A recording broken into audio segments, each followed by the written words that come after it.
Hi, hello everyone. Welcome to today's session. I hope you are able to hear me and able to see the screen. Kindly confirm in the live chat. We are waiting for others to join. Okay. After that, we'll start the session.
Okay, let us wait for a few more minutes. I'm sharing one message in Telegram so that each and every student must join. So wait for a few more minutes.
Okay, so let us start our today's class. So I will be starting from the beginning, but directly I will be landing on the practicals. Okay. So first of all, we need to discuss about the 4 phases of ethical hacking. So as we all know that we are doing CEHP 11 here. So I hope every one of you are aware about EC Council. Okay. So let me know in the live chat, or you can also unmute yourself, but type in the live chat that whatever questions I will be asking and all, yes, no, like that. Okay. So everyone of you here know about EC console, right?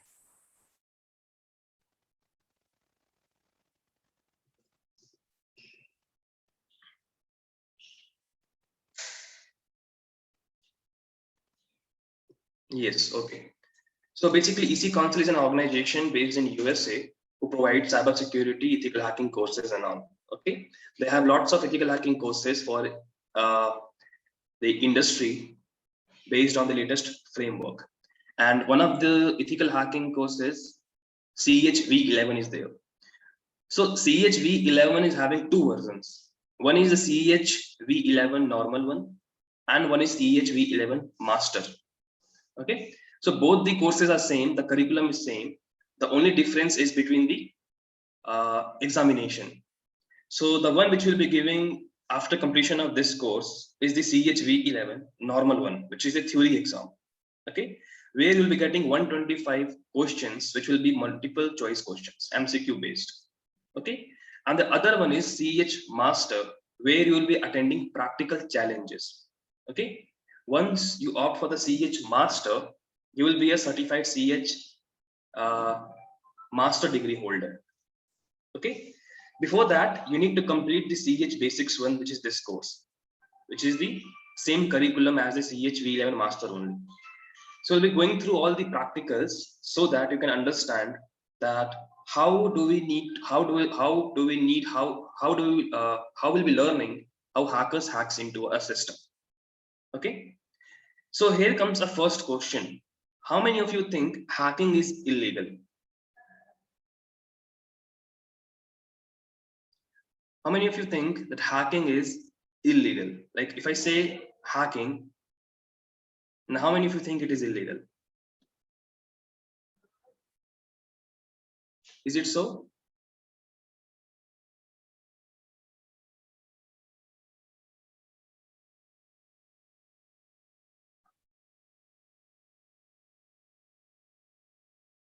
Well, you may have seen lots of news and all about this. Domino's got hacked, Facebook got hacked. This much of data is on darknet, dark web for sold. Millions of Indian users' data was sold on dark web like this. So I hope you also heard about Domino's India case. Like few months back, I think in April, Domino's India lost almost millions of Indian customers' data, which was put on sold on dark web. Okay, so all these things which happens, it is termed as hacking. And once we say hacking, we say illegal, right? But it's not illegal, neither legal. So it's based on situation, right, Bharat? So it depends how you use your knowledge of hacking. If you're using for illegal purposes, you will be termed as a black hat hacker. If you use it for good purposes, you will be termed as a white hat hacker. This is how it goes. So in order to learn ethical hacking, we need to learn hacking first. Okay, we need to learn how illegally hackers hacks into a system, and based on that only we'll be learning how we can protect. This is what we'll be learning.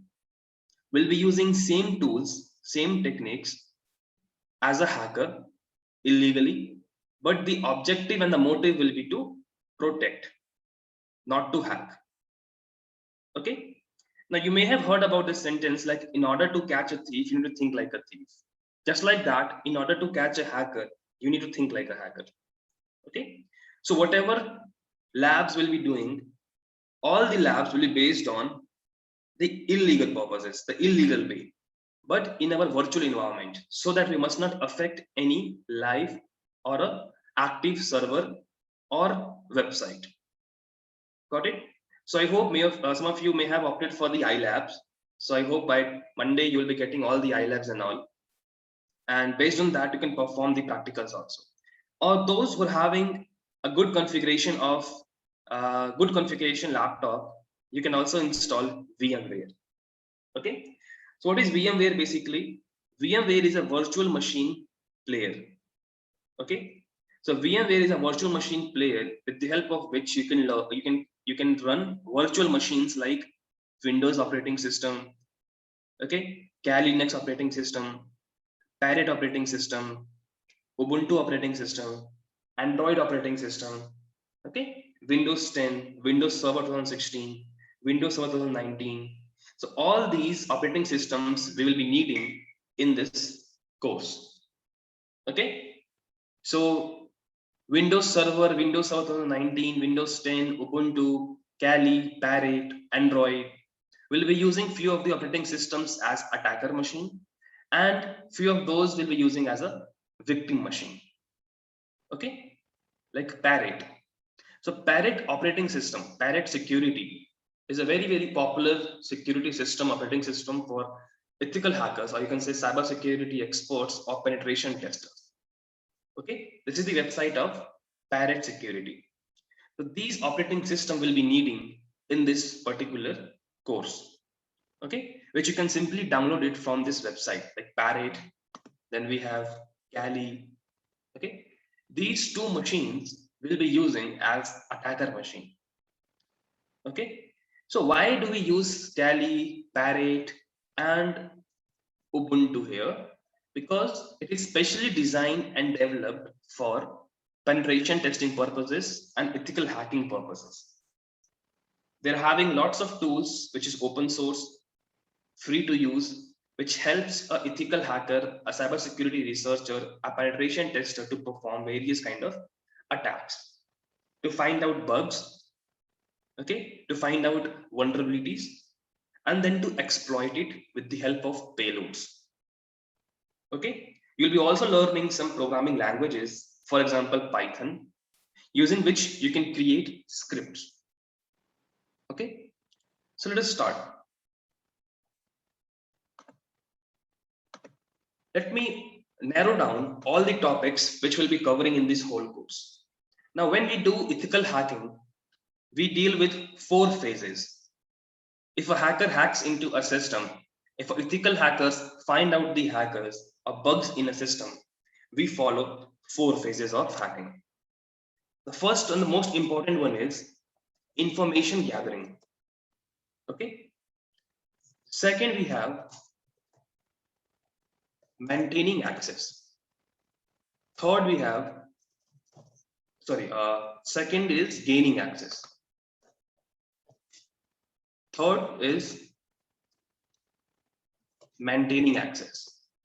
And fourth is clearing the logs.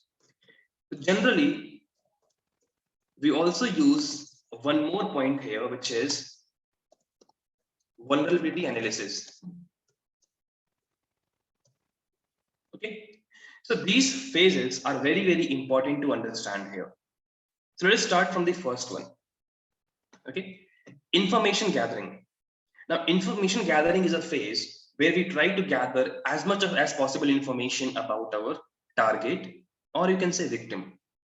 It could be a website, a software, application, server, or a particular person also. Okay, what kind of information we gather here? Suppose if we are dealing with a website, we'll be needing all the information about the website server, the IP address, number of open ports, number of closed ports, and a lot of other informations. I will narrow down all these points also when we start the information gathering today itself. Then we go through gaining access. Now, once we find every information, we try to gain access by exploiting the vulnerabilities. So I hope every one of you know about vulnerabilities, right? Kindly confirm in the live chat. Every one of you know about vulnerabilities, correct? Yes. So what is a vulnerability basically? It's a weakness, a loophole, a bug.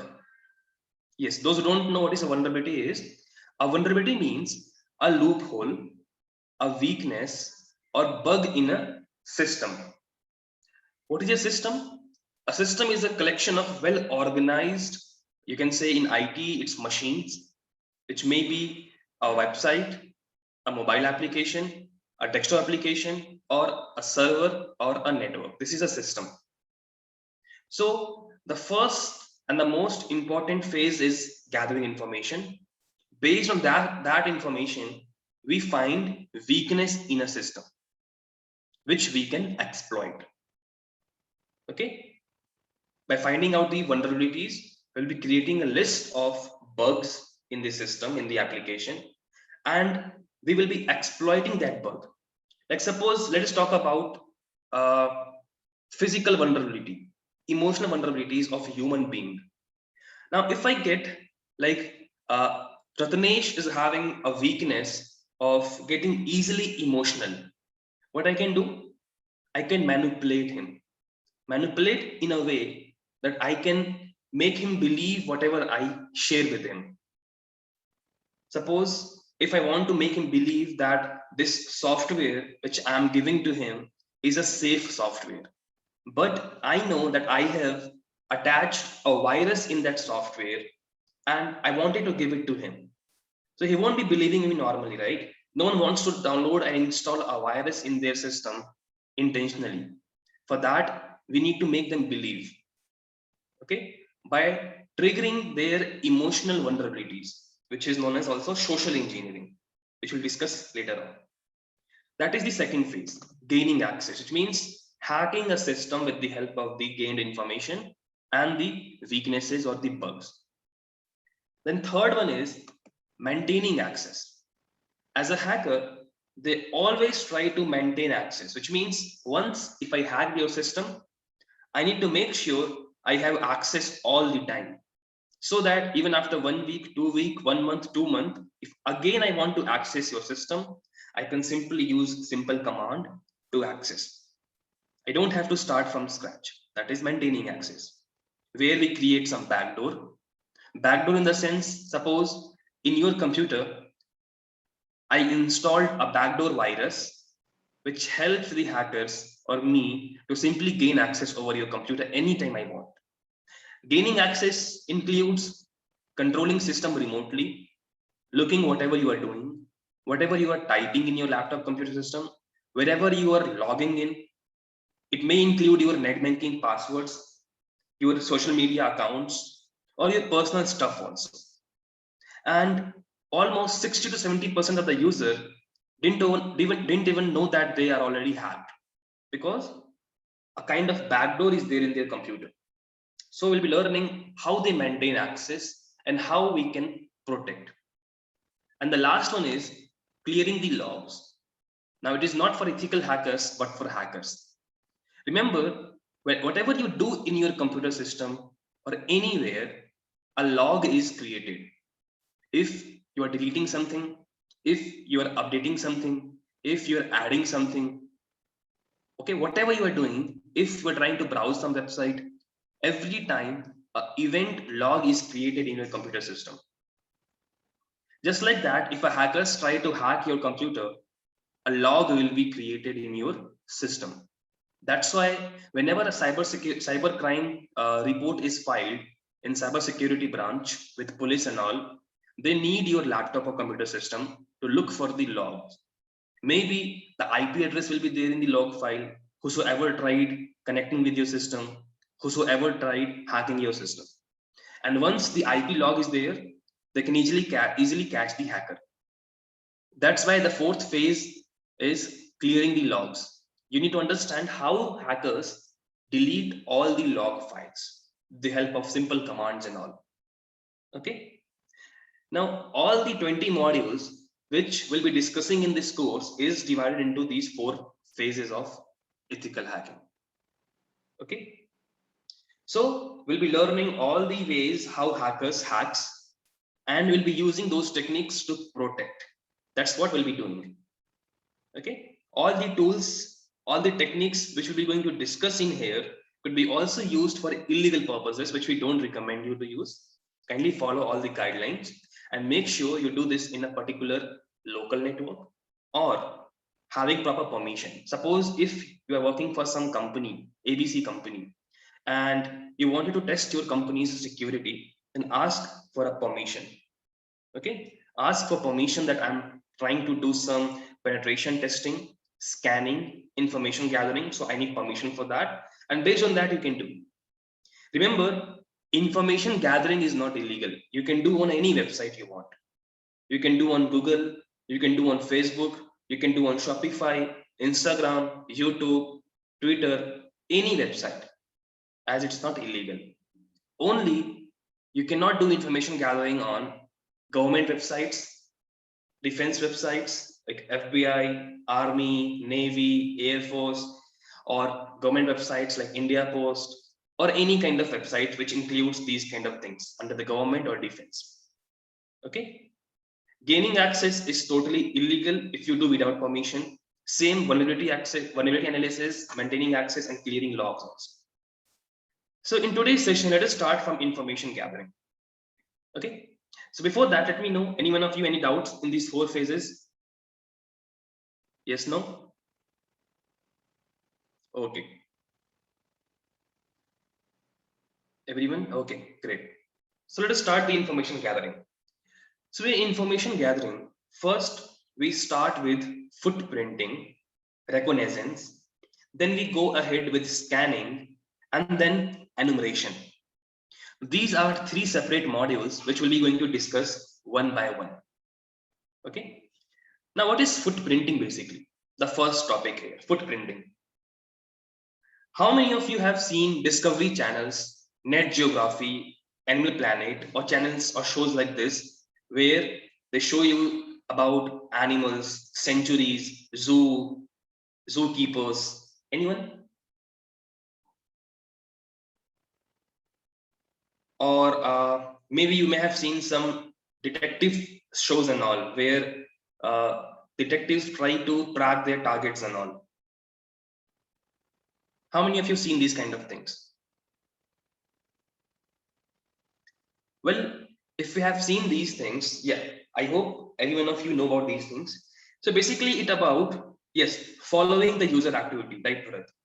So here, why I'm taking example of these things are, why I'm taking example of this Animal Planet, Net Geography, and these shows, why? Because you may have noticed when they track some animal, they go with the footprint. Okay, they can tell with the footprint whether it's an animal, okay, what kind of animal it is. Is it a elephant? Is it a lion, tiger, a deer, a monkey? They can even tell the age of the animal. They can even tell the gender of the animal. They can tell how like it is a fresh kind of footprint or a kind of old footprint like that. Okay, so why they can track these things is because of the footprint. In digital world, the footprint is the most important thing here. With the help of footprint, I can tell where do you live, what phone number do you have, what email address you have, in which company you work. Okay, anything. So we'll be doing a lab also in this session on Facebook. I will be giving you one task on Facebook, okay, which you need to complete. It's very simple. It doesn't require any kind of softwares and all. Okay, so we'll wait for that. So footprinting is very helpful. I may be thinking, how can you find my number, my phone, my email ID, where I work, all these informations? Well, the most common way is to use social media. Millions of users, billions of users are using social media on daily basis. I hope every one of you are also on social media, maybe on Facebook, maybe on LinkedIn, maybe on Twitter, maybe on Instagram. Okay, and many of you may be having your job profiles on job website. How many of you are having your job profile on job website like Naukri.com, Monster.com, websites like these? Anyone? Yes, no? I hope you may be having these profiles on those platforms. Okay. So yeah, few of you are having, few of you don't have. So basically what I'm trying to say in here is, if you're having a profile on these job portals, obviously you will be submitting your resume, right? Or maybe if you don't have profiles on these websites, in that case also you may have got some calls from some recruiting companies if you have shown some interest on LinkedIn, because LinkedIn is a very big platform for professionals. Then you share your resume, right? And in your resume, your bio data is mentioned there, which includes everything, literally everything. And to access that resume, I don't need to verify myself as a recruiter. I can register a fake company on Naukri. I can register a fake company on Monster.com, on any platform, and I can look for employees looking for work. users, people's looking for work. I can get your resume. I can go through each and every details, literally everything. Talking about LinkedIn, I can see where do you work, okay, what kind of activities you do, what kind of people are there in your LinkedIn connections, right? On Facebook, everyone is on Facebook. They literally post everything about their life on Facebook, on Instagram. I can find your relative names, okay, your husband name, your wife name, your daughter's name, okay, your son name, anything is available on the social media platform. You may have tagged someone, you may have celebrated a birthday party and posted on Instagram and Facebook. These things helps a hacker to simply gather information about you. Now you may be thinking, why do hackers will targeting me? So I'm not talking about only you. It's about everyone on social media platform that the details are available open source. So some of you may be thinking, I log my profile, they can't see anything. So yes, there are some security features and all, but not everyone is aware about that. Locking your profile helps you to simply not show your profile picture. But what about the other things? If you have mentioned your work profile on Facebook, that working in ABC company, that will be visible here, correct? So I will show you one example on Facebook. I will also give you a task to find out few information about a particular person later on. So first, let us start gathering these informations. The first thing is to gather information about a website or application. So first of all, there are two types of websites, static and dynamic. Okay, if I open google.com, this is a dynamic website. What is a dynamic website? A website which gives informations or results based on our input. If I enter here OnePlus, it will give me results of OnePlus. If I enter here Nokia, it will give me results of Nokia only. That's a dynamic website. Other example is Facebook. It's a dynamic website. So basically, whatever website we can interact with is a dynamic website. And a static website is something which contains static information which doesn't change based on your inputs. Like a school website, a university website, a college website, a business website. It's a static kind of content. Like one website name is Mobisoft. Mobisoft Infotech is a mobile app development company. They have these all data available on their website is static. Okay, we cannot search something in here. We cannot interact with the website based on the informations we need. We just need to navigate, and we can get all the information whatever they have mentioned in here with all the navigations. If we click on work, we get these menus. If we click on services, we get these menus. We can click on a link and it will open those pages. This is static. So generally hackers look for dynamic websites to hack. Static website can be also hackable. Both processes are different. Okay, so we'll be finding out information about website first. Okay, so in website there are few components which is very important to understand. That is domain name, IP address, DNS server, operating system, and a lot of other things. The most important thing here is the server. So how many of you know about web server or cloud server? Anyone? Web server, cloud server? Yes. So basically there are different types of servers based on the requirements and need. Users go for different kinds of servers like shared servers, private server, dedicated server, like that. So once you try to gather information about a website, you need to first go through this server. So I hope you all know about an IP address. What is an IP address basically? It's the location or address of a protocol or a server where the content is hosted. Take example of Google. Now google.com is a domain name. Okay, but actually what is the IP address of google.com? So we have a tool named as Ping.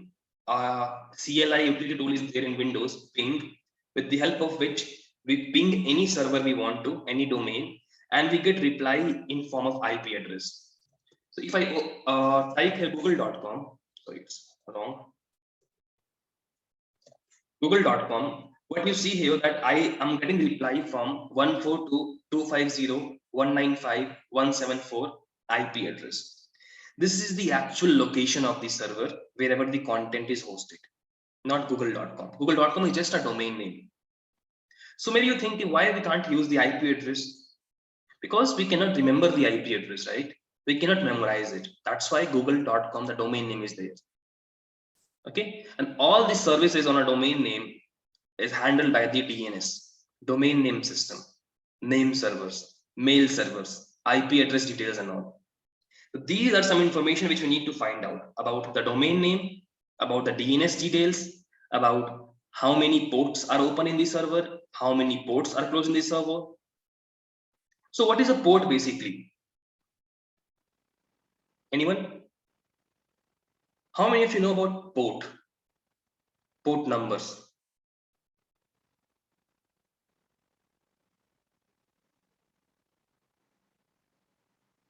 Port like as door. Yes, correct. Anyone else?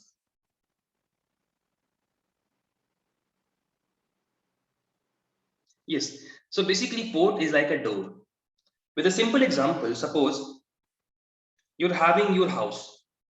In your home, you're in your house, you're having one door using which you come in and go out. You don't use window, right? You use your door. So the door is the only way to come into your house and go out of your house. Just like that, on a server also, a port is like a doorway which allows a traffic to come in and a traffic to go out.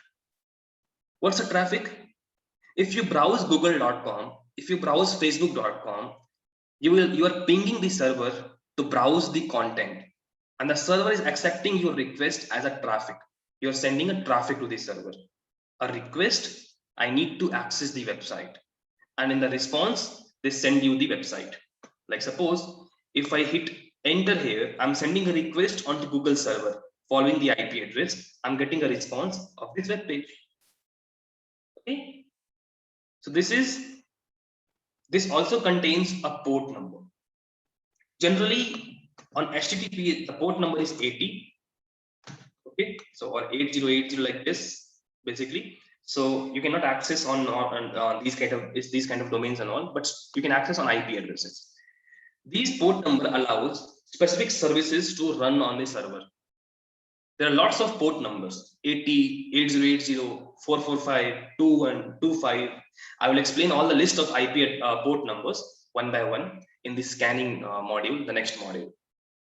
Okay, so these information we need to find out: IP address, details about domain name, details about the domain name system, the DNS, details about how many ports are open, how many ports are closed, details about what operating system they have, details about what kind of configuration they're having on their servers, everything, so that we can look for the vulnerabilities. Suppose if a port is closed on the server, can we hack in that case? Anyone? Suppose we want to hack FTP server and FTP port number is closed. So can we hack it? Anyone? No, it's not possible because the traffic will be blocked. The port number is switched off, is closed, and will not be able to send any traffic and receive any requests. That's why we will not be able to do anything on the port number. Okay. So let us start from the first one, gathering information about the domain name. There is a tool known as Whois. Whois lookup. Whois lookup is a tool which gives us information about the domain name. Okay, so we're having this particular tool here. Any tool you can use because Whois lookup is common, is very popular tool. Lots of providers, they provide these Whois lookup tools and all. You can enter the domain name or the IP address here. So let me enter domain name of google.com. Now it will give me every information about google.com, about the domain, who owns that, registered organization, registrant country, status, date of registration, when it was registered, when it's going to expire, when it was updated, what name server do they use, IP address, location, history, title, server type, response code, everything you can get in here. And you need to save this information somewhere, so that once we try to exploit the server, we need to have all the information there with us. Okay, we can see all the informations are basic information, but still it's important. You can see it is 8,727 days old. It's having these name servers. Okay, name server will help us find out where the server are hosted. Okay, what kind of server they are using, what port number they have open and closed, like these things. I'm taking example of Google normally. Okay, but remember, Google is not an easy kind of target. I'm just using for reference purposes and all. Later on, we'll select any target. Okay, so IP location, IP history, website title, and other kind of details. Okay, this is the common tool for using finding out the who is record of the domain name or the IP address. Okay. Hello. Oh, yes. Yes, sir. Who is given a child domain or forest domain details? No, like suppose if you enter domain, the primary domain name, based on that it will give information. So primary only it will give, not child. Okay. Only primary. So we may have seen, like you have seen here, like domaintools.com. It's the primary domain. Okay. And whois.domaintools.com is the subdomain, the child. Okay. So we cannot search particularly for that subdomain. We need to go with the primary only, because primary domain is the main domain here. Yes. And the who is record for the primary domain and the child domain will be same only. Okay. Because we need to get information. Same on, but IP is changes, na? IP address gets changed. You can simply use the IP address to get the who's record, but the details will be same. Okay, let me show you one more example here. Suppose you know about mail.google.com. So it's a Gmail service of Google. So once I search here, so it will be giving me same information, right? It browsed google.com only, not mail.google.com, because the primary domain is the only thing which whois will be searching for. Or if I give something else, like suppose let me check any other domain name. Let me check this one, zoom.us, this domain. This is a subdomain. If I search for this, it will give me information of zoom.us only. It will remove the subdomains automatically. Got it now? Got it. Okay. Thank you. Yeah. So this is the whois tool, whois lookup tool, which helps us to gather information about the domain. Okay. Now, proceeding to the next one, which is DNS checker. So as I told you, DNS is the most important thing on a server, which stands for domain name system, which handles different kinds of routing things on a server. Suppose you are having a web server application, you need to have mail server also. Okay, different kinds of services also. So those things are very important to find out. So this is a website, dnschecker.org, using which you can gather information about the DNS.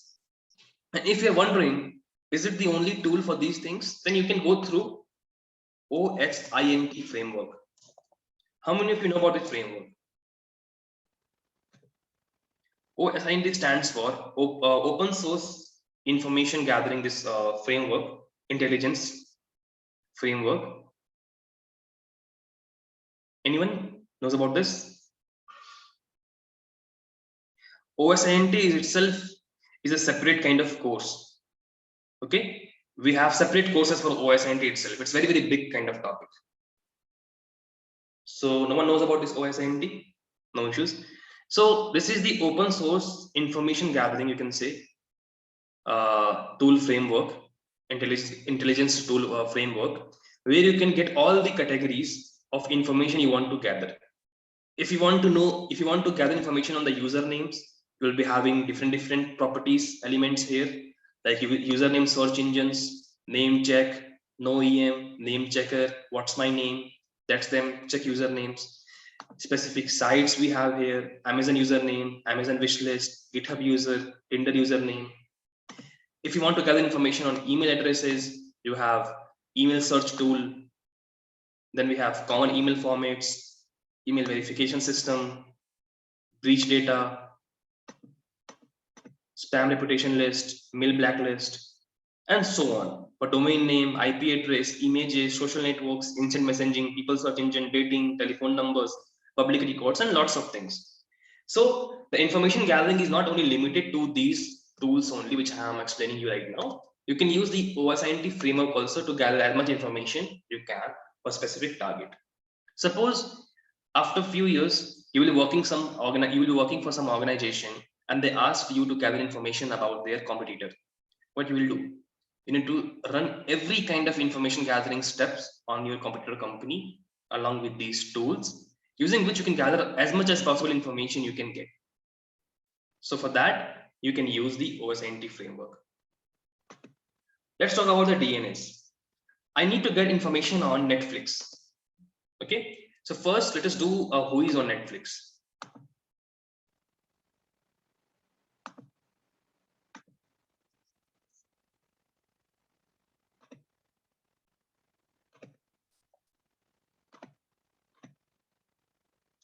So this is the details about Netflix.com, registrant, organizations, and all the basic details, name, servers, and all.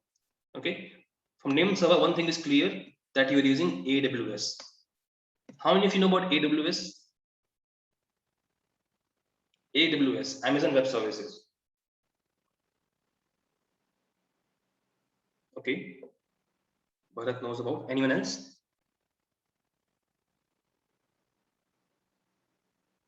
Okay, so as I told you in the beginning of the class, in order to host an application or service online, we need to get a server. Okay, a server you can select as per your requirements. You can get a shared server, you can get a virtual server, you can get a dedicated server, and there are multiple companies who provide these services. One of them is AWS, Amazon Web Services. It's not like normal providers. Amazon Web Services is very, very big company by Amazon, and they have thousands of features on AWS platform. And the alternate of AWS is Microsoft Azure, Google Cloud, like these. There are multiple organizations who provide these services. Yes, AWS is a cloud service provider. You can use multiple services from AWS, EC2 instances, DNS services, mail services, IoT services, and lots of. So from the name server, one thing is clear, Netflix is hosted on AWS. Okay, we can get few more information on these. Let us proceed further. So I want to get these record details of Netflix. In DNS, these kind of records are there. A record, which gives us host address, which means the IP address. AA give us IPv6 address. So basically there are two types of IP addresses. One is IPv4, the version 4, and IPv6. The difference is of address bits, the length of the address. So IPv4 is there and IPv6 is there. Then we have CNAME, stands for canonical name of the alias. So we'll understand about this later on. Then we have the mail server, which gives us information about the mail server of the website.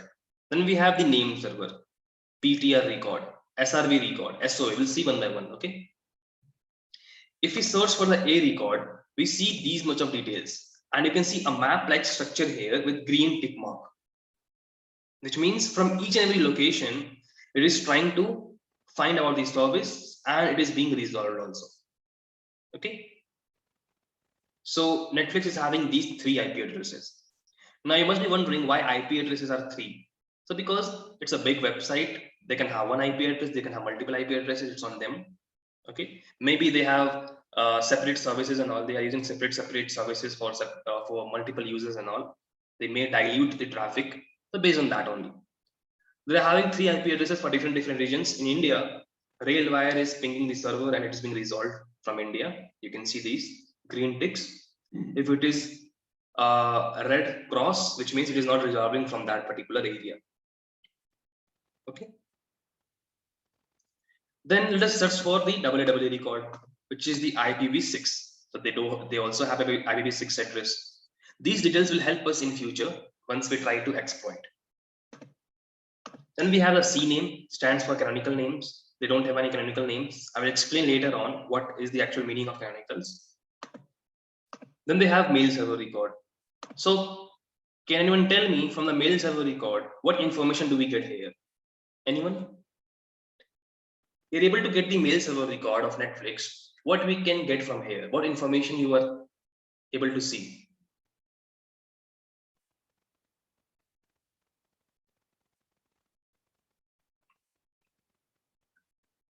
SMTP address, okay.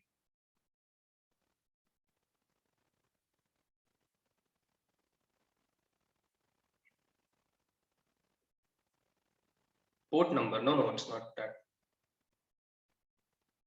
Basically, we are able to see that what service they are using. So how many of you able to see google.com there? Google.com, Google Mail. It basically tells us that they're using G Suite. How many of you know about G Suite, Google Workspace?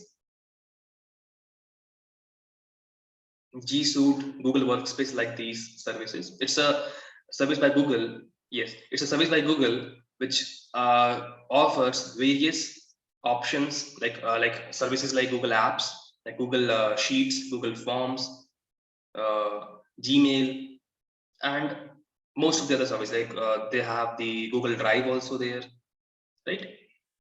Google Cloud is there. So one thing is clear that Netflix is using G Suite, Gmail servers to handle their mails, because this is the mail server record of Gmail only. It means that we cannot do anything on their mail servers. There is no way we can hack it because it's by Google only, third-party vendor. So these these tiny informations are also very helpful and also needs to be pay attention on. Then after the mail server, we have NS record. So NS record we are also able to see here in the WHOIS also. NS 1372.1984.659.81. Same thing we'll get in here. Name server. It's from AWS. Okay, we'll see later on more information about the name servers.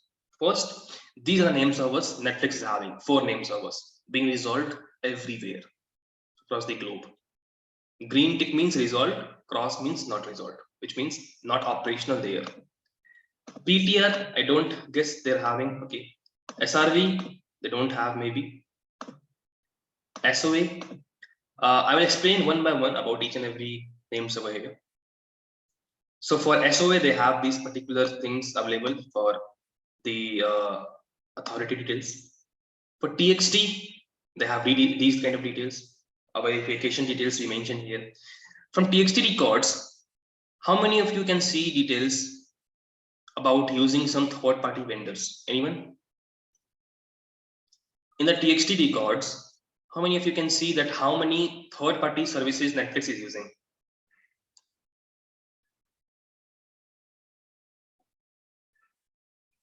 Right? So you may have seen the Dropbox. So as you know, Dropbox is like Google Drive only. Then DocuSign used to sign documents digitally. Miro is I think is a service by Russia, I think so. Miro.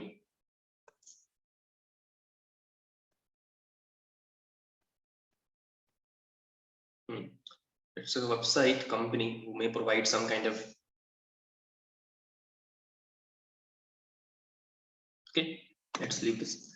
Then Facebook domain verification, Google site verification, and like this Zapier verification. So the TXT records helps other third-party vendors to verify the ownership of the domain. Okay, they're using the TXT records to mention in the TXT record of the DNS to verify, so that Facebook, Dropbox, DocuSign, Miro, Google, Zapier, they must verify that they own the domain Netflix.com, because their verification key is mentioned in here, which also helps us to find out what kind of third-party services they are using. Then we have the certificate results. Certificate means you may have seen like HTTPS, like these and all. Then DS, then DNS key. I'll explain later on about each and every details here. So these informations also is very, very important. Okay, so I hope you understand about that, how much important these data is. Okay, so any doubts in here, anyone?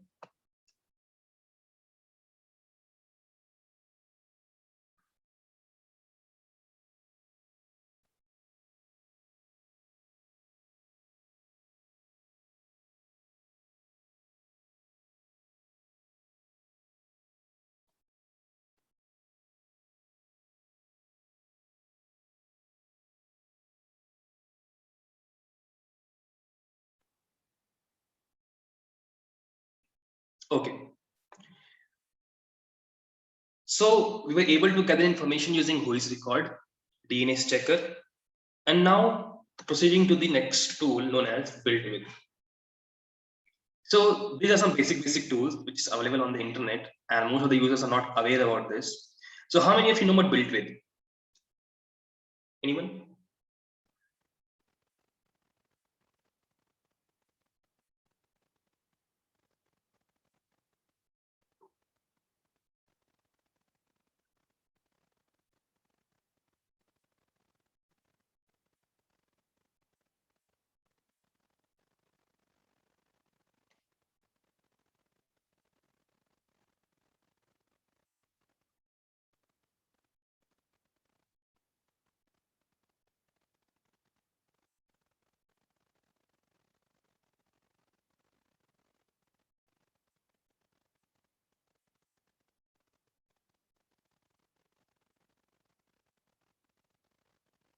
Okay, no one. So BuiltWith is a basically technology lookup tool. Like the Whois lookup tool and DNS lookup tool, we're able to look up all the information, right? So BuiltWith is a technology lookup tool. Technology means whatever technology the server or the website is using, we can get from here. Okay. For example, tell me any website name, any domain name, anyone, any domain name which you want to see technological profile of the particular domain. Anyone?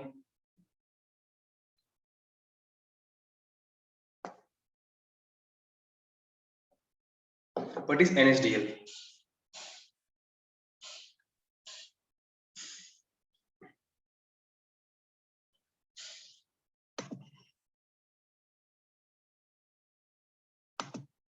NSDL. What is this?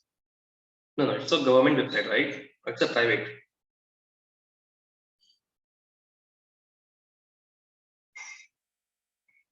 No, it's a government website. So let me know about some other websites.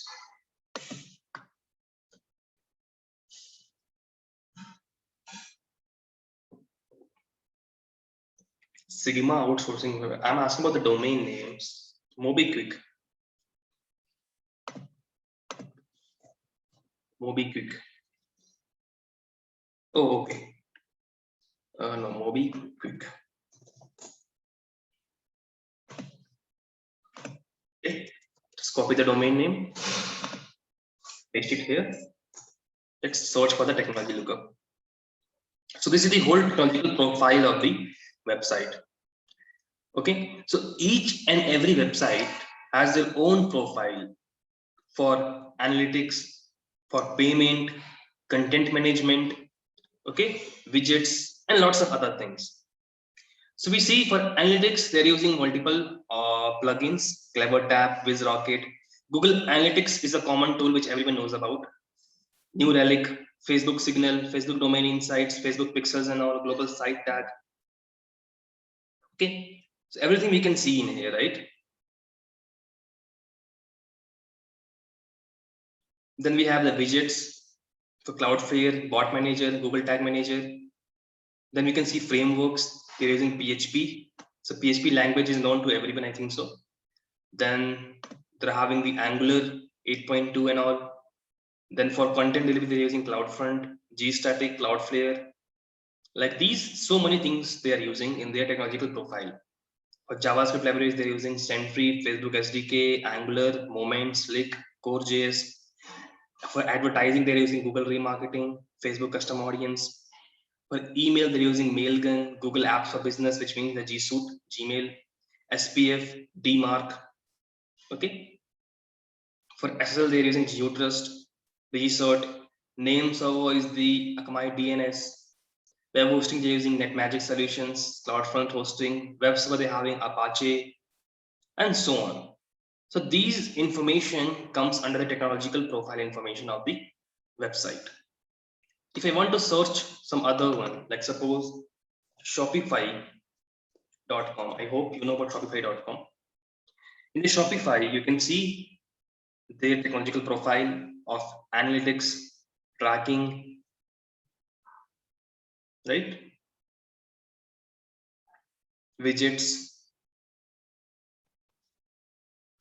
language, there are multiple languages. E-commerce, they have their own e-commerce platform of Shopify. Frameworks, content delivery network, for mobile payments, they're using Stripe and all. Audio, video, content management, JavaScript, advertisement,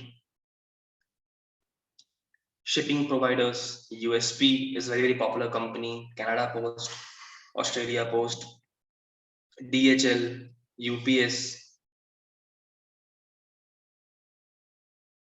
Email providers, they have Zendesk, SendGrid, Google Apps for Business, DMark.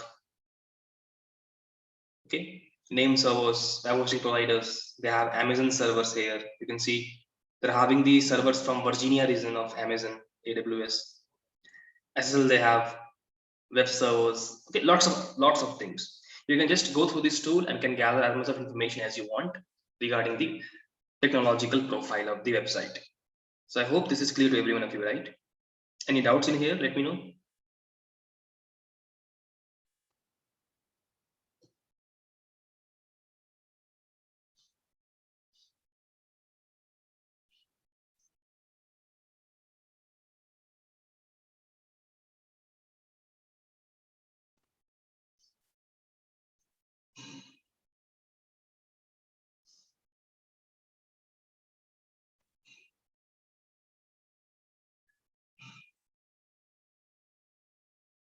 Okay, let us proceed to the next one. So in the information gathering, there are lots of tools for which I told you to use the OSINT framework. Okay, regarding the categories, let us have a look in the last tool, which is Wayback Machine. So how many of you know about Wayback Machine?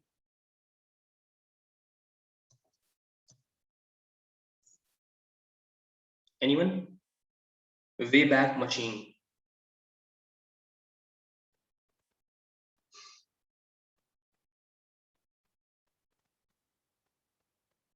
Okay, so basically it's an internet archive platform. So what is the main use of using the Wayback Machine is, suppose sometimes some companies publish something on the website and later on they think, no, it's not relevant, we must not publish this on the website, we must remove it. Sometimes some companies post some information which is sensitive on the website and later on they remove it. What is the solution to see whatever they have posted is, maybe someone have taken a screenshot, it's maybe going viral on the internet, or you can use the Internet Archive. So Wayback Machine is an archive machine which takes screenshots of every page of any website with the frequency of, I think, 1 or 2 days, like that. Okay, so we can see the older version of web pages with the help of Wayback Machine. Let me go through this. So how many of you can tell me what was the first name of Facebook.com? Right now the domain is Facebook.com. What was the domain name earlier when it was launched in 2004? Anyone? The Facebook domain name when it was launched.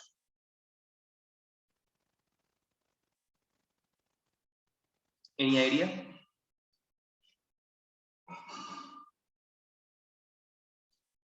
No one? Okay. It was known as thefacebook.com. THE Facebook.com, because that time Facebook domain name was owned by some other organization, not Facebook. The Facebook is also now Facebook property. Okay, the Facebook is also owned by Facebook only. So earlier, when it was launched, it was known as the Facebook. Let us see how Facebook looks like in 2005. So what we'll do, we'll go with the Facebook, HTTP, or let's try the HTTP, thefacebook.com. I will be selecting a date here. In 2004, it's having some screenshots available. Let's have some look in the July 1st, 3 snapshots. Let us look into the 841. This is how Facebook looks like in 2004, July, 1st of July. Welcome to the Facebook, Mark Zuckerberg photo here, and these informations. Okay, the Facebook is an online directory that connects people through social networks at colleges. We have opened up the Facebook popular consumptions at these locations. I think we can also have a look on the early stage of Facebook. Let's look on May 1st, 2004. Okay, it looks exactly the same only. Let's have a look on about. So in the about, you can see these things. Mark Zuckerberg, founder, master and commander, enemy of the state, Eduardo Saverin, business staff, corporate staff, Brazilian affairs, no longer technical programmer, paid assassin, graphics art. So all this information you can see how it looks like in 2004.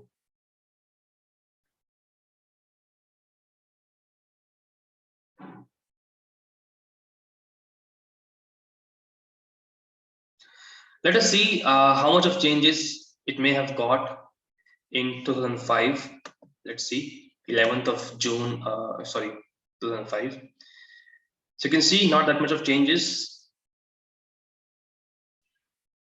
At that time, Eduardo Saverin was removed from the masthead because of some legal issues with Mark Zuckerberg and Eduardo, the co-founder. So his name was removed and was replaced back, but later on it was known as Facebook.com. So let us now change it to Facebook.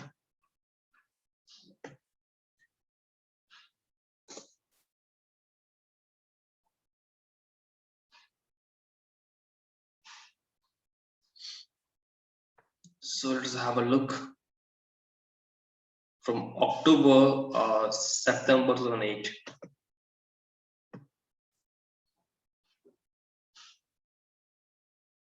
You can see how much it got changed.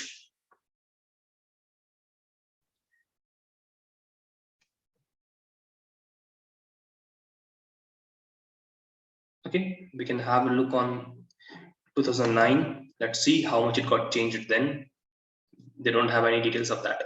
So, okay, hotmail.com. Okay, let us see Hotmail.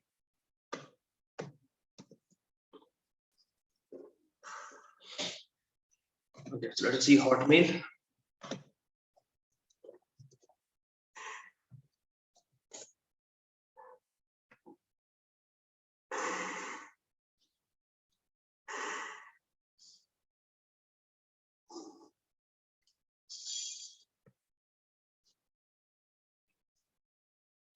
So the Hotmail, let's see how it looked in 2000. We have a screenshot from March. Let us see anyone screenshot in here. No, we don't have any details about that. Sometimes they change the servers and all, and we are unable to find out any details at that time. No worries, let us see something else. No, they may have changed the server, or maybe it's not available currently. That's why it's not visible. Let's see.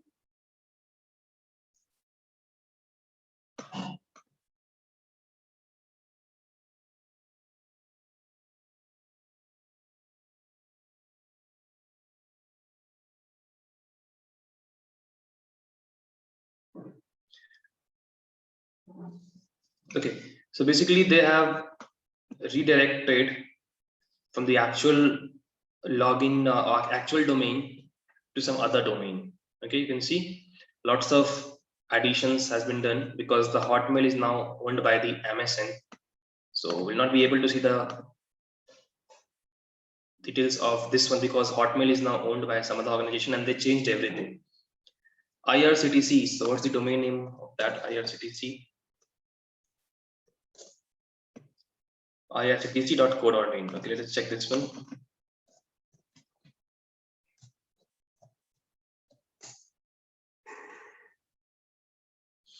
So it was launched in 2002, I think so. And let's see some screenshots from that time.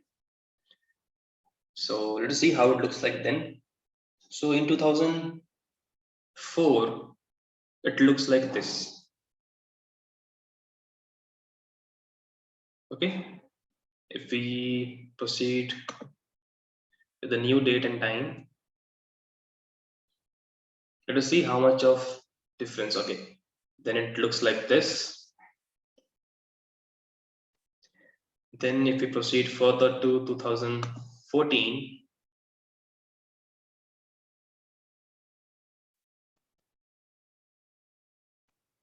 it looks like this.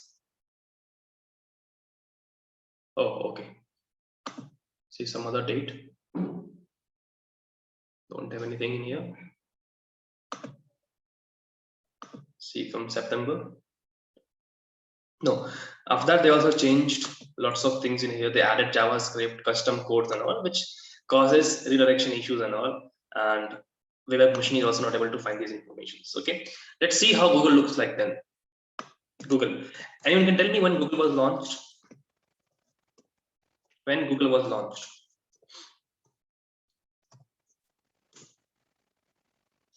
Okay, in 1998 is was launched. So let us see the details from 1999 and pick any date from February 12:45 a.m. This is how Google looks like that time, Google Beta. Okay, if we search something in here, search on netflix.com. That time it looks like this. So why still we are able to browse these websites right now is because they have all these servers available and they don't want to change their legacy. That's why they make these things available to everyone. So what you see at that time also the ad was there, and now we can see this is how it looks like at that time in April. Okay. So this is Netflix. Okay, yahoo.com. Let's check Yahoo also. I hope Yahoo also works right now also, so we'll be able to see everything. Yahoo.com. So from 99, let us see from 8th of February 1999 how it looks like then. So this is how it looks like. Yahoo. Okay. If we change it to 2001, July 8,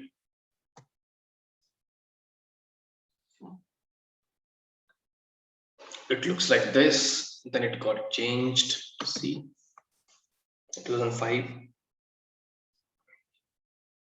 how it looks like. Okay, it may have got lots of changes, so it looks like this. So slowly and slowly things gets changed. So this is a tool which helps us to see what is not available right now. Okay, so anyone any doubts in the Wayback Machine, let me know.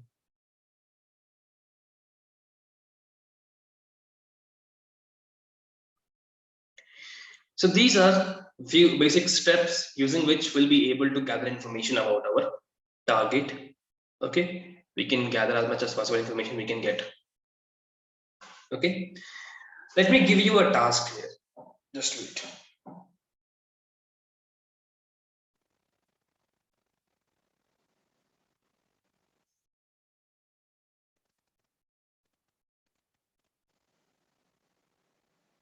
Okay, everyone, you all are having a Facebook account, right?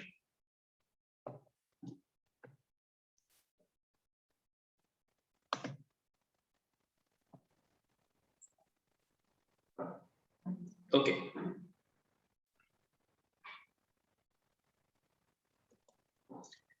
अरे मेरा mobile then No issues. Charging पे है. Okay, no issues. So I'm giving one task here. I need you to find out information about the particular person. Okay. So just wait. Let me open also Facebook here.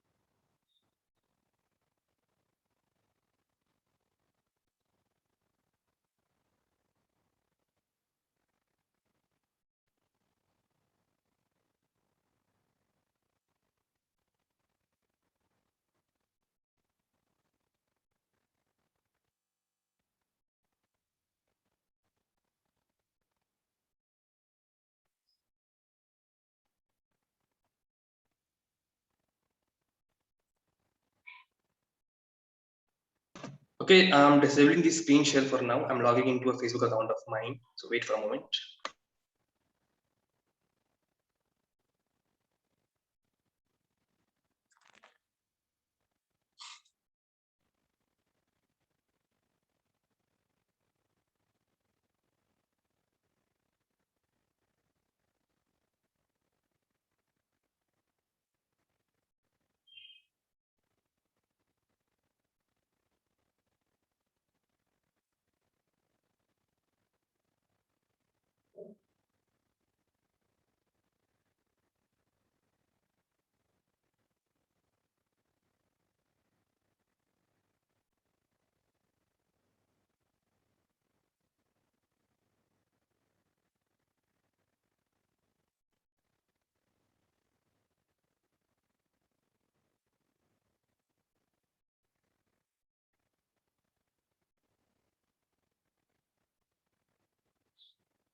Okay, so I hope you're able to see the screen, right? So the task is go on Facebook, search for this user, Swapnil Sawant. Okay. I'm also sharing in the live chat also, just wait.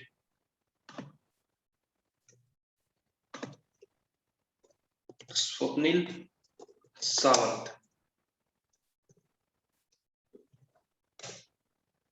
Okay. He works in company named as, I'm sharing the name also,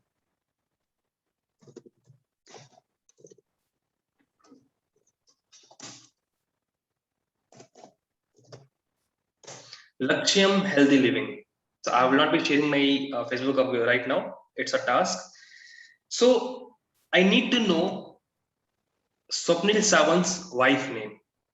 So try to find the detail about his wife name. Everyone, for within 10 to 15 minutes, try to find out. If you get it, type in the live chat. Swapnil Sawant walking in Lakshyam Healthy Living on Facebook. Find out his wife name. The question is clear. Kindly confirm in the live chat, yes, no, clear or not. Yeah, okay. Look for the profile on Facebook. You can differentiate between the other profiles with the help of company name, Lakshyam Healthy Living, and try to find his wife name. I'm waiting for it. Just let me know in the live chat once you are done.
The objective of this particular task is to make you understand how mistakes people do on social media by sharing all the information open.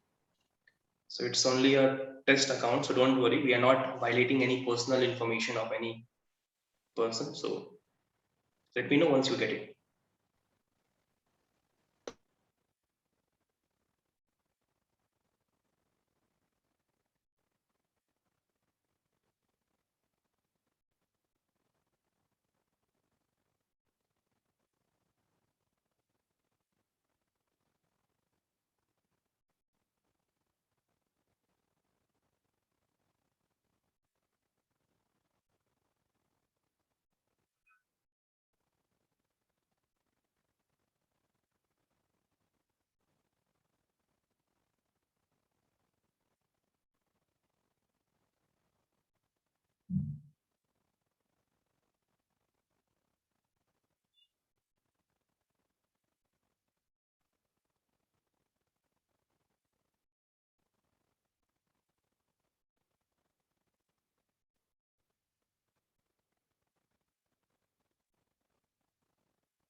Anyone able to find out?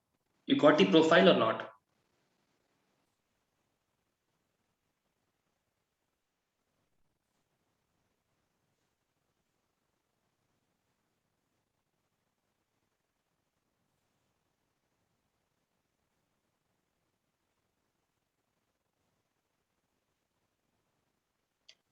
You were able to get the profile of the particular user?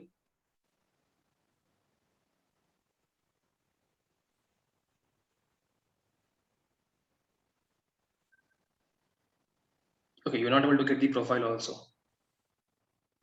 Okay, let me show you then. So as I told you, the name and the company name. So first, if you search normally Swapnil Sawant, you will not be able to find the profile directly. That's why I gave the company name. Okay. So what I do, I search Swapnil Sawant. Okay, you can see lots of source queries are here. Okay, photo you saw. Okay, Swapnil Sawant Lakshyam. So what I see here that our user profile I got, Swapnil Sawant works at Lakshyam Healthy Livings. This is the profile. Okay, so you can see in the profile pic, Swapnil is having his wife, his daughter. Once I click on the account, I'm able to see this. Up to this, you're able to see everyone. You found these things, right? Kindly confirm. Yeah. So this particular thing we're able to see. Now, many of you may have done this particular click on this photo and may have tried to look for any tags and all. Okay, but you don't see anything. Okay, so you can see someone commented like happy birthday and all. Okay, Swapnil Sawant comment thanks. Let's see a few other comments also. You can see one family member Sawant, but I don't know whether it's actually a family member or not. Let us see some other picture. So one more picture is here. One picture is here of Swapnil, his daughter, his wife. Few more photos we can see. Nice family picture. So first thing is clear that this is a family picture. Then he posted this picture. I don't know who is she yet. So let's not do anything on this. Okay, so we can see her daughter here. And first, her daughter name is clear that her daughter name is Sanvi. So first thing we are able to get that her daughter name is Sanvi. And happy birthday to you, Sanvi. Someone commented and all. So first thing we're able to get that her daughter name is Sanvi. Let's see some other comments. So every comment makes sure that this is her daughter name. So first, Sawant, this Swapnil Sawant, his name is clear, her daughter name is clear. And then what we see, a family picture, we know her daughter, him, and his wife. Let us try to look into some comments. Very nice. क्या कर रही है पता नहीं, क्या कर रही है पता नहीं, बाहर रख दो धोने में. Okay. Let's go into some comments and all. Lovely family, stay blessed, nice pic, happy family, perfect pic, touchwood picture. Let's see some other photo, some more. And here what we see, a user Sachin commented, great pic, Sanvi, Rashmi and Swapnil. So from this, what is clear? That Rashmi is the name of her wife. Everyone got this? So this is how we can easily find any information about anyone on Facebook. That his wife name is Rashmi because Sanvi is already clear her daughter name, his daughter name, and Swapnil is his name. So this is how social media gives every information about anyone if they are sharing something online. Okay, so if someone is trying to plan any kind of illegal activities on any user, they can simply gather information like this. Got it? This is how data is available online on social media platforms very, very easily. Okay, not only this user, this is just a test account. Okay, it's not any kind of personal thing. So like this only information gathering works. Got it? Clear to everyone? Any doubts?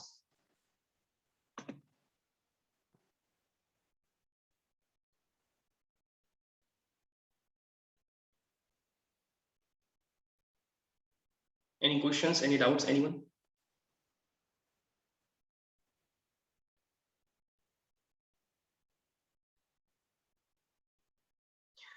So this is also a part of social engineering.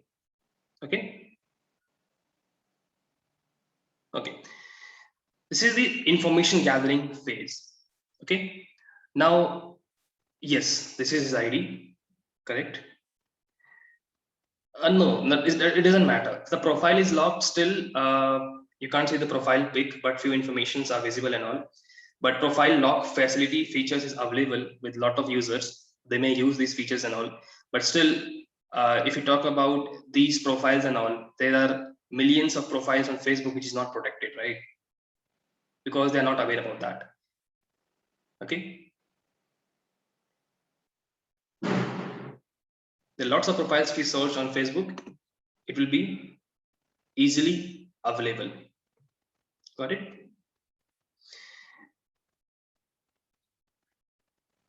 So this is the information gathering phase.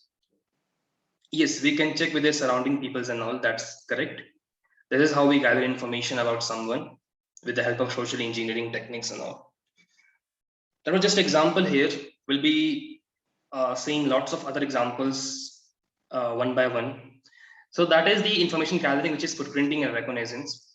Now we'll be starting the scanning phase, where we'll try to scan about the target. So we'll not be doing any social engineering in the scanning. We'll be directly targeting websites and all, applications, servers. So that's it for today's session. In the next class, we will be starting our scanning. We'll be gathering information about the server with the help of scanning the IP address, port numbers, services they use, operating system they're having. Okay, port open ports, closed ports, what kind of services are running on the port numbers and all. And based on that, we'll be finding the vulnerability and then we'll be exploiting it one by one. Okay, so that's it for today's session. I hope you liked it.